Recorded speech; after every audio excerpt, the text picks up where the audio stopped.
Ya, pemirsa, Menteri Keuangan Sri Mulyani mengungkapkan kinerja industri tekstil dan produk tekstil masih bisa bertumbuh dan ditunjukkan dengan adanya peningkatan ekspor produk. Meski demikian, Sri Mulyani mengakui adanya fenomena potensi pemutusan hubungan kerja atau PHK massal di industri TPT. Menteri Keuangan Sri Mulyani dalam konferensi pers rapat Komite Stabilitas Sistem Keuangan November 2022 mengungkapkan kinerja industri tekstil dan produk tekstil Indonesia masih menghasilkan sejumlah capaian positif. Di tengah ancaman pemutusan hubungan kerja massal yang mengintai pekerja di sektor tersebut. Sri Mulyani mencatat hingga September 2022 ekspor produk tekstil seperti pakaian dan aksesoris rajutan tumbuh 19,4%, kemudian ekspor produk non-rajutan juga tumbuh 37,5%. Di sisi lain kalau kita lihat untuk tekstil yang produk tekstil ini, data ekspor sampai dengan September justru menunjukkan suatu pertumbuhan yang sangat tinggi. Untuk HS61, pakaian dan aksesori rajutan, ekspornya tumbuh 19,4% sampai dengan bulan September. Kemudian produk HS62 untuk pakaian aksesori non rajutan, pertumbuhannya bahkan lebih tinggi lagi 37,5%. Sedangkan untuk alas kaki HS64, pertumbuhan ekspornya masih 41,1%.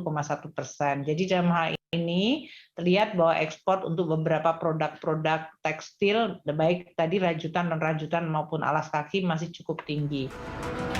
Sri Mulyani menegaskan pemerintah akan berkoordinasi untuk melihat permasalahan yang terjadi di industri tekstil sehingga diharapkan tidak terjadi PHK besar-besaran. Dan jika ancaman PHK muncul akibat kondisi industri yang melambat, maka pemerintah akan membantu dengan kebijakan fiskal.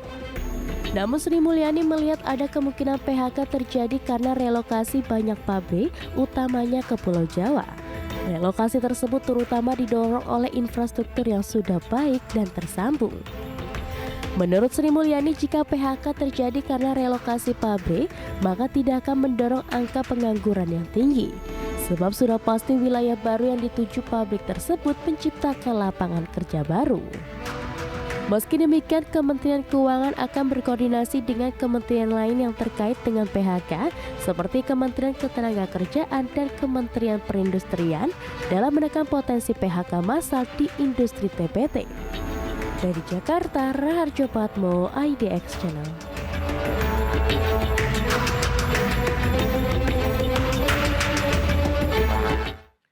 Ya, pemirsa, untuk membahas tema kita hari ini, optimalisasi pasar domestik bangkitkan industri tekstil nasional. Kita sudah tersambung melalui Zoom bersama dengan Bapak Redma Gita Wirawasta.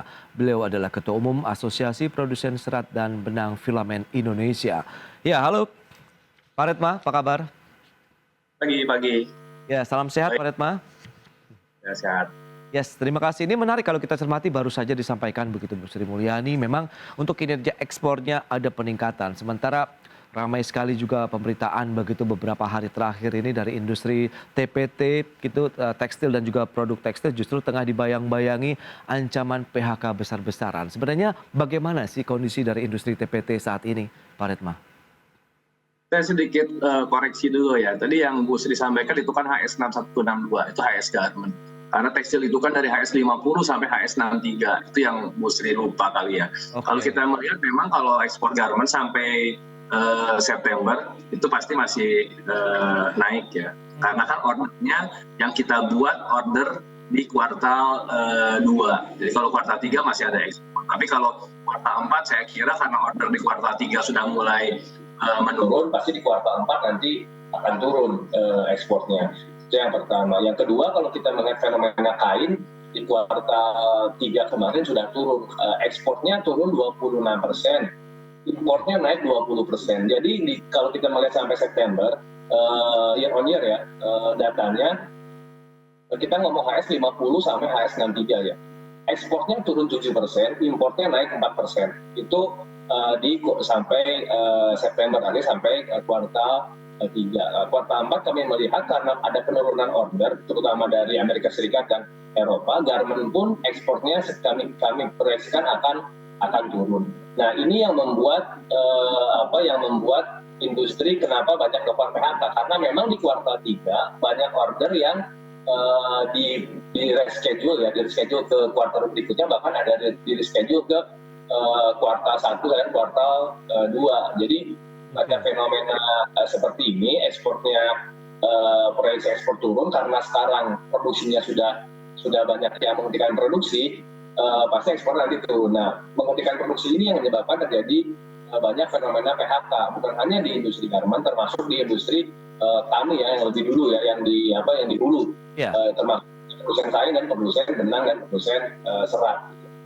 Oke, tapi kalau kita lihat di hulunya sendiri permasalahan lebih utama karena demand-nya yang turun atau ada hal lain yang membuat akhirnya produktivitas juga mengalami tekanan sehingga tadi PHK pun mengancam di industri TPT dari sisi hulunya.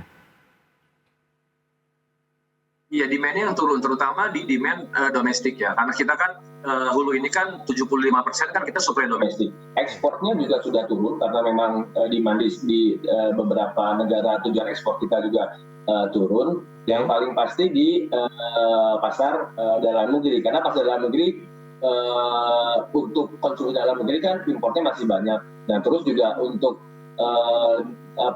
konsumsi yang tujuan ekspor juga sudah turun. Jadi dua poin itu yang ekspor turun dan lokalnya juga turun. Jadi demand-nya benar-benar turun.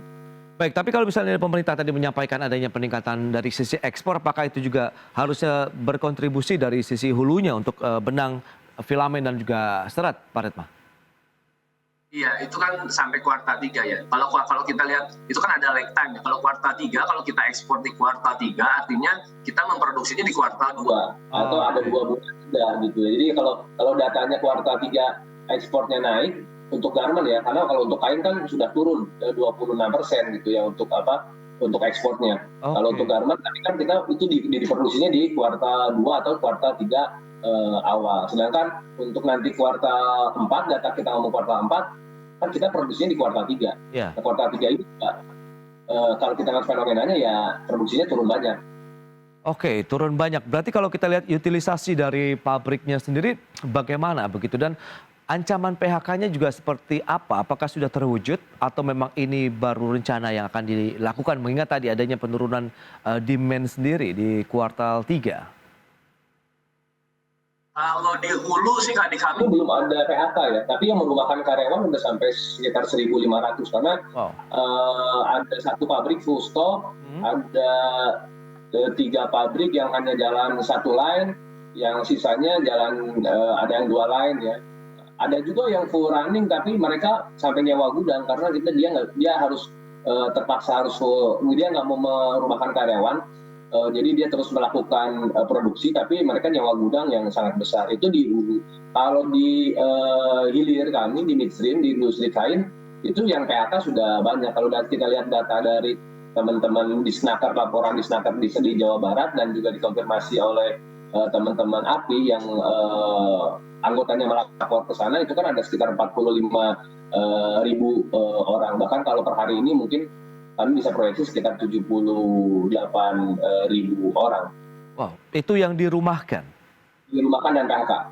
Oke, nah lantas bagaimana dari asosiasi sendiri untuk menyikapi kondisi ini? Adakah strategi yang disiapkan begitu paling tidak ada lagi karyawan begitu yang harus dirumahkan atau di PHK? Tahan dulu jawabannya Pak Redma, kita akan jeda dulu sebentar. Baik pemirsa, jangan beranjak dari tempat Anda, kami masih akan segera kembali sesaat lagi. Ya, pemirsa, Anda masih menyaksikan Market Review. Berikut ini kami sampaikan infografik terkait dengan pertumbuhan industri tekstil dan juga pakaian jadi. Kita lihat data selengkapnya di layar televisi Anda. Ya, dari tahun 2016 pada kuartal 3 minus 0,54%. Kemudian ada peningkatan di 2017, ini kita bandingkan per kuartal 3 ya. 2017 naik 4,74%, kemudian kuartal 3 2018 naik lagi. Kemudian di tahun 2019 puncaknya 15,08%. Kemudian 2020 kita tahu juga pandemi terjadi, kemudian membuat pertumbuhan dari industri tekstil dan pakaian jadi langsung kita lihat turun drastis ya, minus 9,32%. Kemudian kita coba membalikan kondisi pada kuartal 3 2021 menjadi minus 3,34%. Itu dia terkait dengan fluktuasi dari pertumbuhan industri tekstil dan pakaian jadi. Selanjutnya ada 10 negara tujuan ekspor pakaian jadi di sepanjang tahun 2021. Yang pertama kita lihat ada Amerika Serikat, 3,86 miliar dolar Amerika nilai ekspornya. Kemudian Jepang, Jerman, Korsel, Australia, Tiongkok, Kanada, Inggris, Belgia, dan Uni Emirat Arab. Itu dia 10 besar negara tujuan ekspor Indonesia di tahun 2021. Berikutnya, 5 besar negara pemasok impor tekstil di sepanjang tahun 2021. China mendominasi 990,2 ribu ton. Kemudian Brazil, Amerika Serikat, Korea Selatan, dan Australia. Baik, kita akan lanjutkan kembali pembahasan menarik ini bersama dengan Bapak Redma Gita Wirawasta. Ya, Pak Redma. Menarik kalau kita cermati data tadi yang sudah disampaikan, pertumbuhan industri tekstil, kemudian negara tujuan ekspor dan juga impor. Nah, kalau dengan kondisi yang ada, tadi mitigasi-mitigasi yang perlu disiapkan ataupun yang sudah dilakukan, sehingga ancaman PHK ini tidak meluas, begitulah bisa dikatakan Pak Redma, apa yang sudah dilakukan teman-teman asosiasi? Yang pertama kalau kita bicara ekspor itu akan masih sulit ya, tantangannya sangat-sangat besar karena terutama ini kan habis pandemi kemarin ada perang juga gitu ya, dan ini juga ada ketidakpastian kondisi ekonomi di negara. Karena kalau kita bicara ekspor tadi seperti yang tadi disampaikan, 30% kan ekspor kita ke Amerika, 30% lagi ekspornya ke Uni Eropa dan Jepang. Artinya 60% lebih ekspor itu ke pasar tradisional yang kondisi ekonominya lagi terganggu. Jadi kalau untuk ekspor agak sulit dan tantangan sangat besar. Sebetulnya mitigasinya ada di pasar dalam negeri, di pasar domestik. Karena pasar domestik ini pertumbuhan ekonomi kita kan cukup bagus ya. Terus inflasi kita juga cukup terjaga gitu. Artinya daya beli kita masih bagus, konsumsi kita juga cukup bagus. Kalau kemarin kita bicara ada kenaikan BBM juga sudah tidak terlalu ada dampaknya. Artinya daya beli kita cukup bagus. Nah, harusnya kalau pasar domestik betul-betul bisa jadi pasar bagi produk-produk lokal, harusnya sih tidak perlu ada PHK ya, tidak perlu ada perumahan karyawan karena konsumsi kita cukup besar. Yang jadi masalah kenapa tetap ada PHK dan perumahan karyawan adalah karena barang impor yang masuk itu sangat-sangat besar. Tadi kalau kita melihat data BPS, impor kain sampai September, year on year ya, Januari September, itu naik sampai 20%. Artinya, dan itu masuk banyak di kuartal ketiga gitu. Jadi artinya kita nggak punya market, hampir market kita terdisrupt sangat-sangat banyak. Kalau kita melihat kenapa importnya banyak, itu memang di kuartal 2 akhir itu Kemendak itu menerbitkan APU ya, izin impor untuk trader. Nah, izin impor yang diberikan kami menghitung itu hampir 40% dari total konsumsi selama 6 bulan. Nah, jadi 40%-nya sudah diisi oleh barang impor, dan barang impor yang masuk ini disertai oleh praktek-praktek under invoice dan pelarian HS. Jadi kalau kita melihat mungkin sampai di atas 50-60% sudah terdisrupt market lokal oleh barang-barang impor, baik yang sesuai izin maupun yang melebihi izin. Nah, langkah ini apakah juga sudah disampaikan oleh pemerintah terkait dengan importasi yang cukup besar, sementara optimalisasi produk di dalam negeri yang seharusnya menjadi fokus begitu? Atau ada jenis lain sih yang memang tidak diproduksi di dalam negeri misalnya, Pak Redma? Kalau ada jenis yang tidak diproduksi dalam negeri kan memang ada aturannya ya, ada aturan kan kata niaga di Permendak 25 itu kan clear aturannya, kalau tidak diproduksi ya boleh. Tapi ini kan banyak import yang diberikan itu yang diproduksi oleh kami ya di dalam negeri, plus juga mereka melakukan pelarian HS, jadi mereka meminta izinnya mungkin bukan yang diproduksi dalam negeri, tapi ternyata begitu realisasi yang diproduksi dalam negeri yang banyak. Karena kita melihat data ada satu HS58 itu dulu dia kan tidak kena safeguard ya, karena importnya kecil, tahu-tahu sekarang naiknya hampir 1000% gitu ya, naiknya sangat besar gitu. Artinya ada, dulu nggak pernah dikonsumsi, kok ternyata konsumsi sekarang sangat besar, kan juga itu aneh. Jadi memang ada praktek-praktek seperti itu. Kita sudah sampaikan ke teman-teman di Kemendak, dan teman Kemendak sih katanya mereka akan merubah atau merevisi Permendak 25 terkait tata niaga gitu. Nah, kalau misalnya tadi upaya untuk mengatasi atau meminimalisasi adanya PHK ataupun perumahan karyawan sendiri, apa yang teman-teman lakukan begitu dari asosiasi, dalam artian apakah efisiensinya pun sudah mentok sehingga memang itu menjadi pilihan terakhir, Pak Redma? Ya, ini efisiensinya sudah mentok ya. Jadi maksudnya bahkan sekarang pertanyaan teman-teman yang sudah merumahkan karyawan itu pertanyaannya ini kondisi sampai kapan? Oke. Karena mereka harus menghitung kapan kira-kira mereka harus mulai produksi lagi gitu. Jadi dan sampai sekarang belum ada kepastian mereka kapan bisa akan memulai produksi lagi karena memang ini harus segera ditangani ya. Kalau kemarin kami menghitung kalau ini tidak segera ditangani mungkin sampai akhir kuartal 4 sampai di awal kuartal 1 nanti bisa sampai 500.000 tenaga kerja yang bisa dirumahkan atau di PHK ya. Karena ini kan kita nggak kuat ya, kalau kita stok kita terlalu banyak stoknya, kita kan nggak kuat beli bahan baku. Kalau kita nggak beli bahan baku mau nggak mau harus berhenti pabrik. Oh baik, Pak Redma tadi juga sempat disampaikan begitu bahwa mungkin potensi adanya ancaman PHK ini ada langkah relokasi yang dilakukan oleh pabrik ataupun perusahaan TPT begitu keluar daerah ataupun pindah begitu. Apakah ini menjadi salah satu juga faktornya? relokasi ada sih. Memang tapi di tahun ini sih tidak banyak lagi ya relokasi ya, karena memang relokasi sudah terjadi di kuartal 1, kuartal 2 memang ada relokasi, tapi di kuartal 3 ini tidak ada relokasi. Jadi saya kira memang perumahan karyawan dan PHK ini bukan terjadi karena relokasi. Karena relokasi ya sudah langsung terjadi kan di kuartal 1, kuartal 2 ketika waktu itu memang order kita ada rebound ya, artinya setelah pandemi kemarin itu kan ordernya kan naik banyak gitu ya. Jadi mau nggak mau mereka nyari yang lebih murah, relokasi sekalian ekspansi di Jawa Tengah gitu. Tapi sudah kuartal 3 saya kira sudah tidak relokasi lagi. Baik, lantas apa yang diharapkan dari asosiasi begitu dari hulu ke hilir dari industri TPT kita tuh menyikapi sebenarnya Anda tadi katakan memang di dalam negeri pasarnya lagi bagus begitu dengan kondisi ekonomi makro, fundamental ekonomi kita juga yang sedang baik, daya beli masyarakat pun tidak anjlok meskipun kita tahu dihantam kenaikan harga BBM, inflasi dan lain-lain. Tapi nampaknya importasi ya, barang-barang impor ini yang justru mengganggu produksi di dalam negeri sehingga mengancam tadi keberlangsungan dari industri TPT sendiri di dalam negeri, Pak Redma. Ya, yang pertama memang kami mengusulkan segera dibentuk satgas ya, satgas untuk menindak importer-importer, terutama importer-importer yang masuk tadi ada invoice, ada pelarian HS, karena mereka kan nggak bayar PPN, nggak bayar bea masuk, nggak bayar PPH, artinya mereka pasti jualnya lebih murah dibanding kita yang harus bayar PPN misalnya gitu.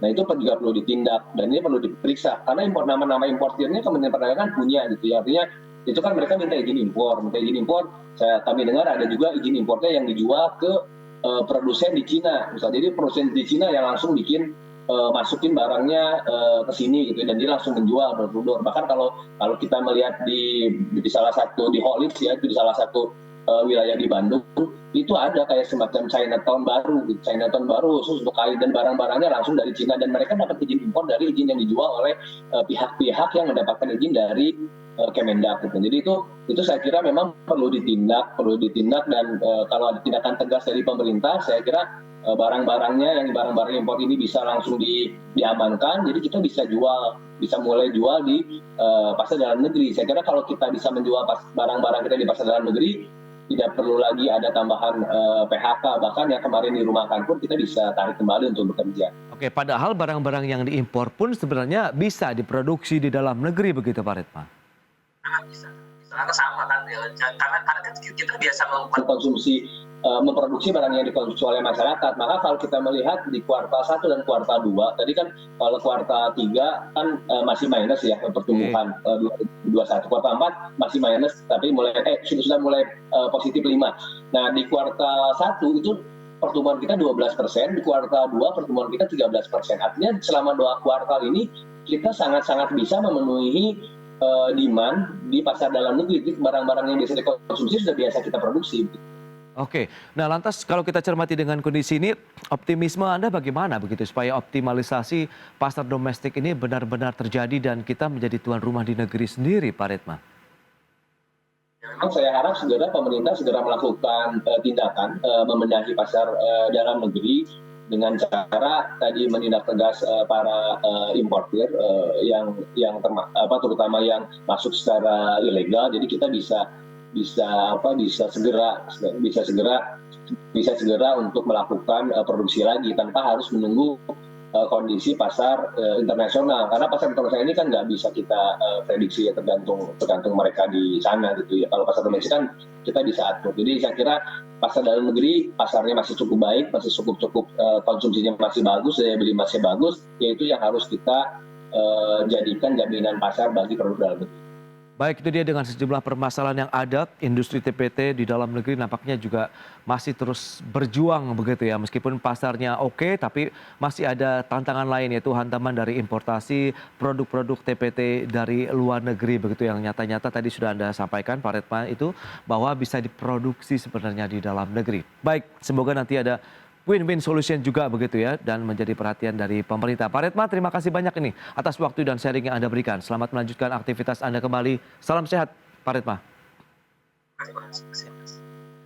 Ya pemirsa, 1 jam sudah saya menemani Anda dalam Market Review. Saya Prasetyo Wibowo beserta kerabat kerja yang bertugas undur diri. Terima kasih dan sampai jumpa.